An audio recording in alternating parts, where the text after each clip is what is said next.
দক্ষিণ এশিয়ায় বন্ধু হারাচ্ছে বিশ্বের সুপার পাওয়ার দেশ ভারত। এমনকি বিশ্ব মঞ্চে তারা সবচেয়ে বড় গণতান্ত্রিক দেশও। G20, ব্রিক্স, কোয়াড সহ বিভিন্ন গুরুত্বপূর্ণ বৈশ্বিক সংগঠনের জন্য ভারত পাওয়ার হাউস। কিন্তু শত্রুর সংখ্যা বাড়িয়ে একের পর এক বন্ধু হারাচ্ছে দেশটি। পাকিস্তানের সঙ্গে রয়েছে তার চিরশত্রুতা।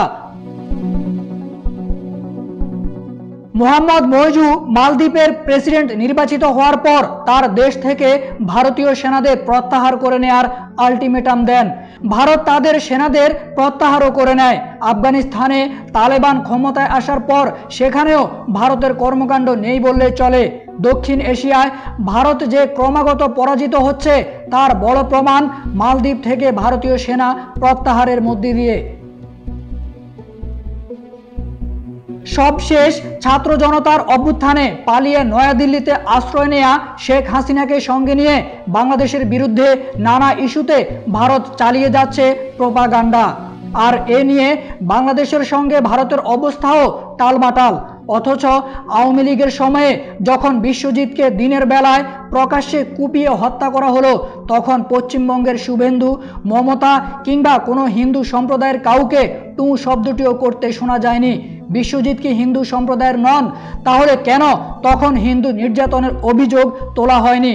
বাংলাদেশের এই প্রশ্ন এখন ঘুরপাক খাচ্ছে বিশ্ব মঞ্চেও। ঘনিষ্ঠ বন্ধু নেপালের সঙ্গেও ভারতের সম্পর্কের অবনতি ঘটে। এর জেরে চীনের বলয়ে চলে যায় নেপাল। ভুটানও অনেকটা সেই পথে। এমন প্রেক্ষাপটে বাংলাদেশের সঙ্গে ভারতের সাম্প্রতিক যে উত্তেজনা রয়েছে তাতে ভারতের বোঝা উচিত বাংলাদেশের রাজনীতি শুধুমাত্র একটি দল বা ব্যক্তির উপর নির্ভরশীল নয়। এরই মধ্যে কলকাতা, আসাম সহ আশপাশের রাজ্যগুলো বাংলাদেশি শূন্য হয়ে পড়ায় সেখানকার স্থানীয় ব্যবসায়ীরা পড়েছেন বিপাকে। একটি দলের প্রতি দুর্বলতা দেখাতে গিয়ে এবং নিজের দেশে হিন্দুত্ববাদী কার্ড খেলতে গিয়ে ভয়ঙ্কর এক পরিস্থিতিতে দাঁড়িয়ে আছে ভারত। প্রতিবেশী মিয়ানমার ও ভারত সীমান্ত মিজোরাম সহ সেভেন সিস্টার্সে যে বিদ্রোহী গোষ্ঠীগুলো রয়েছে তাদেরকে নিয়েও ভারতের রয়েছে অনেক মাথা ব্যথা।